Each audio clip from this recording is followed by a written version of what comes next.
kepada yang terhormat Bapak Ibu dosen penguji uji kerja pada PPG Transformasi tahun 2026. Perkenalkan, saya Laila Sofiana, mahasiswa PPG Akidah Akhlak batch 4 tahun 2025 di LPTK Universitas Wahid Hasim Semarang dengan NIM 254060612590 pada hari ini, Selasa, tanggal 20 Januari 2026. Saya akan melaksanakan praktek pembelajaran dalam rangka penilaian uji kinerja di MTS Nasional Sibian kelas 7A materi akhlak PPG. Sekian, selamat menyaksikan. Assalamualaikum.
Diana Silviarani,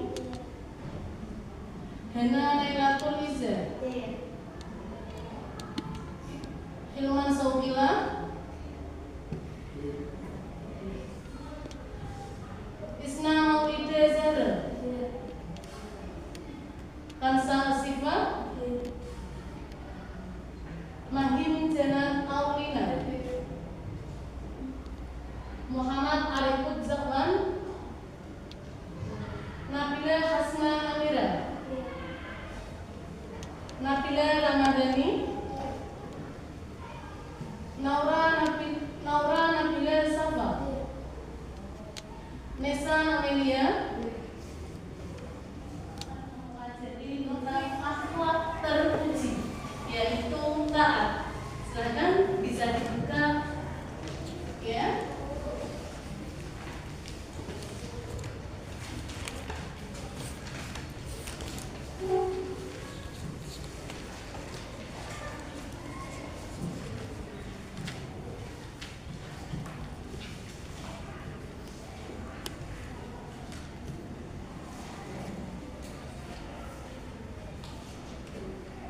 Sebelum kita mempelajari tentang akhlak terpuji, yaitu taat, kita harus memahami tujuan pembelajaran terlebih dahulu. Yang pertama yaitu memahami pengertian, contoh dan dampak positif sifat taat.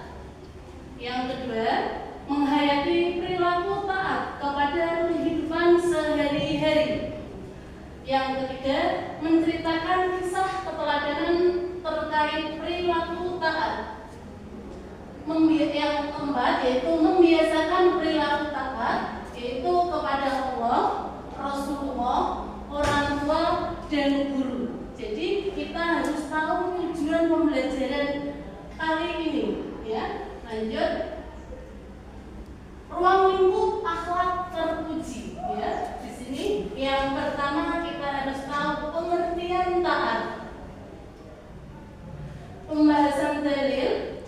dampak positif, dalil Al-Quran, bentuk-bentuk taat, dan kesimpulan. Jadi nantinya yang kita bahas itu ada beberapa ruang lingkup. Lanjut. Selanjutnya yaitu pengertian taat. Ada yang tahu pengertian taat itu? Menurut bahasa taat itu apa? Silahkan tunjuk jari. Ya, Mbak Usna, periksa diri. Taat itu apa, Mbak? Taat menurut bahasa artinya tunduk, patuh, dan setia. Ya, itu adalah pengertian taat menurut bahasa. Artinya yaitu apa saja tadi? Tunduk, patuh kepada aturan yang ada. Lanjut ya, ini adalah pengertian taat. Yang pertama yaitu menurut bahasa. Tadi yang sudah disampaikan kepada Mbak Sifaul Husna ya tadi ya, menurut bahasa yaitu taat berarti tunduk, patuh dan setia berlaku. Yang ketiga yaitu taat kepada Allah, berarti patuh kepada perintah dan aturan-aturan yang dibuat oleh Allah dalam segala hal. Ya, ini yang taat kepada Allah. Jadi kita harus menaati apa yang diberikan, aturan-aturan dari Allah. Lanjut ya, lanjut. Nah, ini adalah dalil penjelasan tentang taat. Ada yang mau membaca? Bisa? Ya, bismillah dulu ya. Bismillahirrahmanirrahim. Ya ayyuhalladzina amanu atii'ullaha wa atii'ur rasula wa ulil amri minkum. Fa in tanaza'tum fi syai'in farudduhu ila Allah war rasuli in kuntum mu'minin billahi wal yawmil akhir. Dzalika khairun wa ahsanu ta'wila. Ya, itu adalah dalil tentang taat ya yang sudah dibacakan oleh Mbak Nesa tadi ya, yang berarti wahai orang-orang yang beriman, taatilah Allah dan taatilah Rasul yaitu Nabi Muhammad dan ulil amri pemegang kekuasaan di antara kamu. Kemudian jika kamu berbeda pendapat tentang sesuatu, maka kembalikanlah kepada Allah atau Al-Quran dan Rasul sunnahnya. Jika kamu beriman kepada Allah dan hari kemudian, yang demikian itu lebih utama bagimu dan lebih baik akibatnya. Diterangkan dalam Quran surat An-Nisa ayat 59. Ya, lanjut penjelasan dalil tadi ya. Yang pertama, kita tunduk kepada siapa tadi ya? Taat kepada siapa? Allah ya. Taat kepada Allah. Yang kedua, taat kepada siapa? Nabi Muhammad. Yang ketiga, taat kepada ulil amri ya. Penjelasannya yang pertama tadi adalah taat kepada Allah. Sebagai seorang muslim, taat kepada Allah adalah yang paling pertama dan utama. Sebagaimana ayat di atas, kalimat perintah untuk taat yang pertama adalah kepada Allah. Ketaatan ini sifatnya mutlak tanpa ada keraguan dan tidak ada tawar-menawar dalam segala aspek kehidupan. Ya, itu adalah kita taat kepada Allah itu tidak bisa ditawar-menawar karena sudah ada aturannya semua. Sudah diterangkan dalam Quran surat apa tadi Jah? An-Nisa ayat 59. Yang kedua yaitu adalah Nabi Muhammad. Taat kepada Rasul berarti kepada Allah. Karena ayat di atas jelas bahwa perintah kepada Rasul adalah wajib. Nah, tadi itu taat yang kedua itu adalah taat kepada Rasul atau Nabi Muhammad. Hukumnya adalah wajib. Ya, tidak bisa diganggu, tidak bisa ditawar-menawar. Yang terakhir itu adalah taat kepada ulil amri. Ketaatan yang ketiga ini tidaklah mutlak, tetapi mempunyai syarat, yaitu selama pemimpin tersebut berpegang teguh kepada kitab Allah dan Rasulnya. Pemimpin itu tidak bisa berpegang teguh kepada Al-Quran dan hadis, kita boleh menolak. Paham? Itu ya, itu adalah ketiga. Lanjut. Nah, kali ini kita akan dampak positif ketaatan kepada Allah dan Rasulnya. Nah, dampak positifnya itu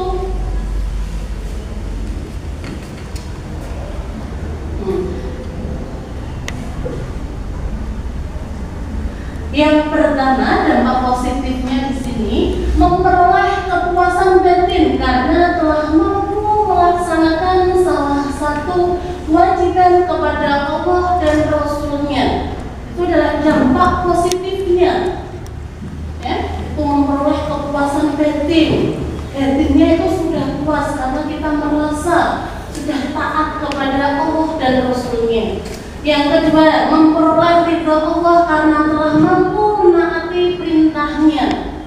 Ya. Yang kedua, mendapatkan ridhonya Allah karena kita setelah melaksanakan perintahnya Allah. Yang ketiga, memperoleh kemenangan dan keuntungan yang besar. Ya, itu mendapatkan kemenangan dan keuntungan yang besar. Itu yang akan kita ambil ketika kelak nanti kita di akhirat. Dalam Quran apa saja ini ya? Lanjut ya, lanjut. Bentuk-bentuk ketaatan kepada Allah. Ini adalah bentuk-bentuk ketaatan. Kita harus taat kepada siapa? Tadi siapa saja? Yang pertama kepada Allah. Yang kedua taat kepada Nabi Muhammad. Yang ketiga adalah taat kepada ulil amri atau pemerintah. Ya. Yang keempat, bersyukur dan bertawakal. Kita harus bersyukur kita masih diberi kesehatan, harus tawakal beribadah. Ya. Yang terakhir yaitu meningkatkan akhlak. Mari tingkatkan akhlak kita, sopan santun kita, ketaatan kepada orang yang lebih, siapakah? Orang yang lebih tua harus kita taatkan kembali akhlaknya. Lanjut, yang kedua yaitu ketaatan kepada Nabi Muhammad. Ya. Yang pertama yaitu mengikuti sunnahnya. Baca mengikuti sunnahnya, contohnya di sini baca. Berpuasa Senin Kemis itu adalah melakukan sunnahnya, kesunatan. Yang kedua, ya, itu adalah akhlak yang paling mulia. Yang ketiga yaitu mencintai Rasul melebihi diri sendiri. Kita harus mencintai setiap hari kita harus mengucapkan sholawat untuk Nabi Muhammad. Yang keempat, berdakwah dengan hikmah. Itu adalah yang keempat, berdakwah, mengamalkan. Tadi ya saya mengamalkan Al-Quran. Itu adalah bukti kita berdakwah dengan berdakwah. Yang kelima, tidak membedakan antara perintah Allah dan Rasul. Tidak boleh karena kita tadi perintahnya taat kepada Allah dan Rasul itu hukumnya wajib. Jadi tidak boleh membedakan antara perintah Allah dan Rasulnya. Apapun itu perintah Allah dan perintah Rasulullah, kita harus melaksanakan. Ya. Lanjut. Yang ketiga yaitu ketaatan kepada ulil amri. Yang pertama yaitu tidaklah mutlak. Boleh kamu tidak memenuhi atau tidak mengikuti perintahnya. Itu kalau perintahnya adalah negatif, itu jangan kamu mau perintahnya. Yang kedua yaitu tidak berdiri sendiri. Itu yang kedua, taat kepada ulil amri itu tidaklah berdiri sendiri, masih punya teman banyak, ya, tidak boleh egois karena berdiri sendiri, harus menerima masukan-masukan dari temannya, itu harus kita tampung. Yang ketiga, berkaitan dengan perintah Allah dan Rasulnya, itu tadi ya, itu harus kita jalankan, tidak boleh mengelak. Yang keempat, berpegang teguh kepada kitab Allah dan Rasulnya, ya, kita harus berpegang teguh kepada Al-Quran atau kitab Allah dan Rasulnya. Kalau kita merasa kurang pas dengan masukan-masukan temannya, silahkan kamu buka Al-Quran, itu adalah pedoman kita, ya, yang untuk menenangkan hati kita. Yang terakhir yaitu jika bertentangan dengan perintah Allah, tidak boleh ditaati. Ya, yang terakhir itu apabila sudah pada waktunya, ya, itu caranya yang pertama, segera mempersiapkan diri untuk mengambil air wudhu, sholat apabila sudah tiba waktunya. Tidak boleh menunda-nunda, ulur-ulur waktu, ya, tidak boleh mengulur-ulur waktu. Ketika sudah pada waktunya sholat, itu harus segeralah ambillah air wudhu. Yang kedua, melatih diri untuk disiplin dalam berbagai hal, termasuk belajar dan mengerjakan tugas dari sekolah. Latihan disiplin, latihan menghargai waktu, termasuk belajar dan mengerjakan tugas sekolah. Yang ketiga, selalu disiplin dalam mengikuti tata tertib sekolah, baik dilihat guru maupun tidak. Ya, itu yang harus dilaksanakan. Itu harus kamu lakukan. Jangan dilihat gurunya baru dimasukkan bajunya. Kalau tidak dilihat gurunya, malah dikeluarkan lagi bajunya. Itu tandanya tidak menaati, ya saya, tidak menaati perintah yang ada di madrasah. Yang keempat, senantiasa menjaga diri agar tidak melakukan hal-hal yang dilarang agama. Walaupun sedang sendirian, tidak ada orang lain yang melihat. Ya, ini yang terakhir ya. Silahkan jadi nantinya kamu pahami dengan gambar ini perintahnya itu apa. Ya, di sini ada gambar. Apa aja gambar tak apa ini? Rapat ya. Nah, ini nanti kamu pahami itu ada masalahnya. Nanti bisa dibuat kelompok. Buatlah kelompok maksimal 5 sampai 6. Yuk, mulai dari sekarang silahkan membuat kelompok. Ya, yuk bisa berdiri.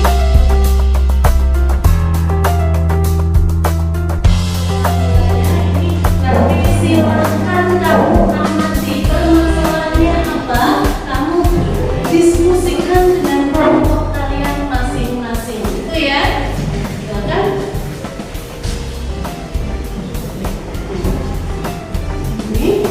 Silakan didiskusikan.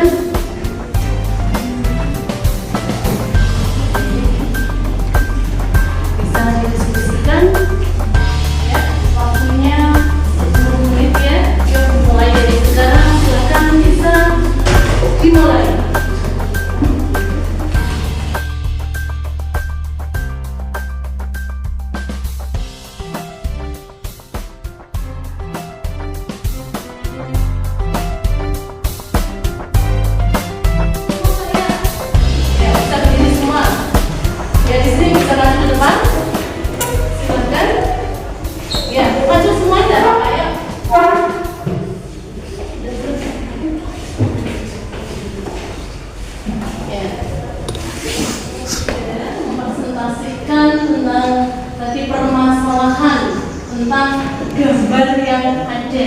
Yuk bisa mulai Mbak ya. Satu, menurut kalian apakah ciri-ciri orang yang taat? Jelaskan argumen kalian. Ya, hasil diskusinya bisa dibacakan. Orang yang taat menunjukkan ciri-ciri seperti menjalankan perintah agama, menjauhi larangan, dan konsisten dalam perbuatannya. Ya. B. Menurut kalian mengapa masih banyak terjadi korupsi yang dilakukan oleh orang Agak keras dikit ya biar yang paling pojok bisa mendengarkan. dengan taat? Korupsi masih terjadi karena adanya inkonsistensi antara pengakuan identitas muslim dan perilaku nyata, menunjukkan ketaatan yang tidak betul atau kurangnya integritas moral. Ketiga, bagaimana pendapat kalian terhadap gambar tersebut? Gambar tersebut menunjukkan situasi negosiasi atau diskusi di mana salah satu tidak terlihat stres atau tidak nyaman, sementara yang lain tampak santai atau berkuasa. Nomor 4, bagaimana cara membiasakan sikap sebagaimana sikap di atas? Cara membiasakan sikap sebagaimana sikap di atas. Asumsi sikap menghargai pendapat dalam diskusi, mengikuti mendengarkan pendapat orang lain dengan bijaksana, melihat dari berbagai sudut pandang dan menyampaikan pendapat tanpa menyalahkan. Nomor 5, apakah kalian sudah berperilaku taat dalam berbahasa hidup? Nah, itu adalah dari diskusinya kelompok 2. Dari kelompok yang lain mau menyanjung dari hasil diskusinya kelompok 2, silahkan. Ada yang jawabannya menurut saya seperti ini Bu, kurang pas dari jawaban dari kelompok 2. Silahkan bisa berdiri tempat saja tidak apa-apa, membacakan dengan hasil diskusinya ya. Ya, dari kelompok 1 bisa menyangga dari jawaban kelompok 2. Nomor berapa Mbak yang kurang pas?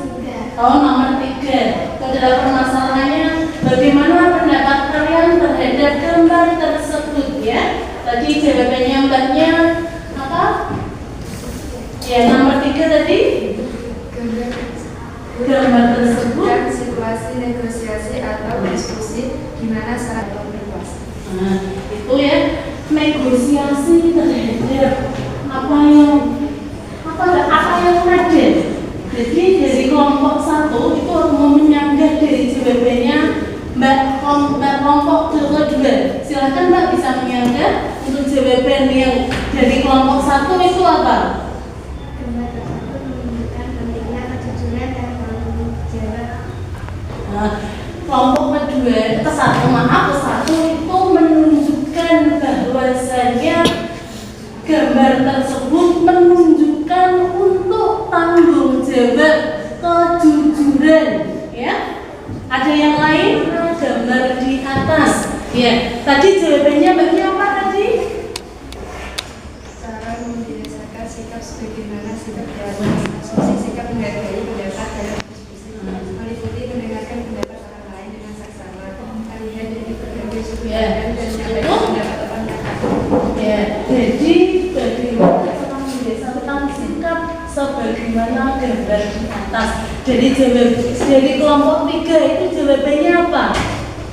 Sering melakukan improvisasi dalam diskusi kelompok, latihan menyampaikan ide dengan jelas dan menghargai pendapat orang lain. Hampir sama ya. Nah, itu adalah jawaban dari kelompok 3. Ya, ada yang mau menyanggah lagi? Ada yang sudah? Sudah?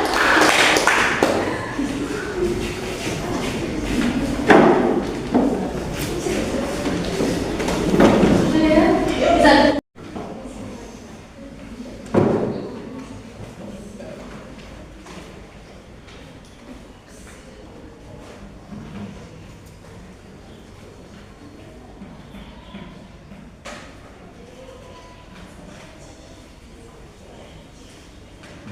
Yang masih melakukan korupsi karena apa Cak? Dengan keegoisannya ya, dia mau meraih kebahagiaannya tersendiri sehingga tidak sehingga dia melakukan apa yang diinginkan. Yang ketiga, bagaimana pendapat kalian terhadap gambar tersebut? Ya, itu gambar tersebut menunjukkan bahwa harus kita hargai, harus kita tampung, tidak boleh egois, menang sendiri, itu tidak boleh. Yang kelima, apakah kalian sudah berperilaku taat kepada kehidupan sehari-hari? Ya, sudah apa belum, Zah? Sudah apa belum? Sudah ya, sudah Bu. Tapi baru sedikit-sedikit ya, mulai dari sekarang karena kita sudah memulai.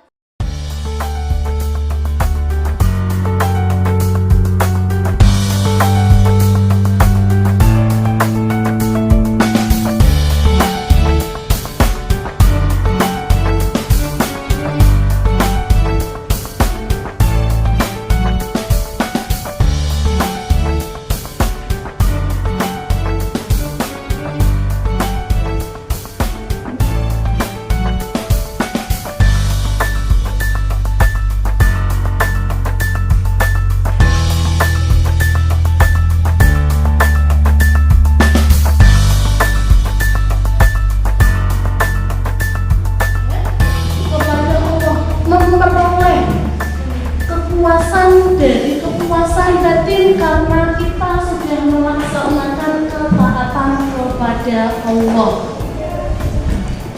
Nah, udah, terima kasih. Yang terakhir adalah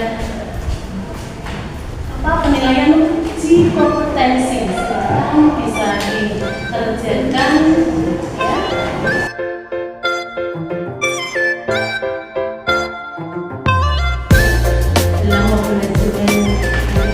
Kesimpulannya itu taat adalah patuh kepada perintah dan aturan-aturan yang dibuat oleh Allah.